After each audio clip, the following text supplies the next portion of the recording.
এই পৃথিবীর সবচাইতে বড় সাগরের নাম হচ্ছে প্রশান্ত মহাসাগর। আরে প্রশান্ত মহাসাগরের সবচেয়ে গভীরতম জায়গার নাম হচ্ছে মারিয়ানা ট্রেঞ্চ। এই মারিয়ানা ট্রেঞ্চের গভীরতা প্রায় 36,000 ফিট অ্যাপ্রক্সিমেটলি।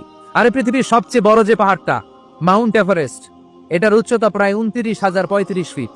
তাহলে মাউন্ট এভারেস্টকে আস্ত তুলে ধরে এনে প্রশান্ত মহাসাগরের সবচেয়ে গভীর জায়গা মারিয়ানা ট্রেঞ্চের উপর যদি ছেড়ে দেওয়া হয়, পুরো পাহাড়টা পানির নিচে তলিয়ে যাবে। তার উপরেও আরো পানি থেকে যাবে প্রায় 7,000 ফিট। এই পৃথিবীর দ্বিতীয় গভীরতম মহাসাগরের নাম আটলান্টিক মহাসাগর, যেটার সবচাইতে গভীর জায়গার নাম পোয়েটোরিকো। এই পোয়েটোরিকোর গভীরতা প্রায় 33,000 ফিট। গোটা পৃথিবীতে স্থল হচ্ছে মাত্র 30 ভাগ, 70 ভাগ হচ্ছে জল। এই আটলান্টিক মহাসাগরকে ক্রস করে ইউরোপ থেকে আমেরিকায় যেতে হলে বিমানগুলো আড়াআড়ি ভাবে এই সাগরটাকে পাস করে যেতে হয়। আগে যেত কনকর্ড, যেটা ঘন্টায় বিমানটা 1000 মাইল বেগে চলতো।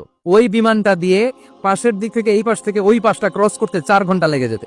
তার মানে আড়াআড়ি ভাবে আটলান্টিক মহাসাগর প্রায় 4000 মাইল। পৃথিবীর সব সাগর আর মহাসাগরের পানি যদি কালি হয়ে যায়, আর পৃথিবীর যত গাছপালা আছে সব গাছপালা পাতাগুলো আছে, এই পাতাগুলো যদি এরকম খাতা হয়ে যায়, আর সাগরের জল নামক কালি দিয়ে গাছের পাতা নামক খাতার উপরে যদি আমার তাসবিহগুলা তোলা লিখতে শুরু করে দিস, তাহলে পৃথিবীর এই বিশাল মহাসাগরের পানিগুলো, যেগুলোকে কালির সাথে আমি উপমা দিয়েছি, এই কালি সব শেষ হয়ে যাবে।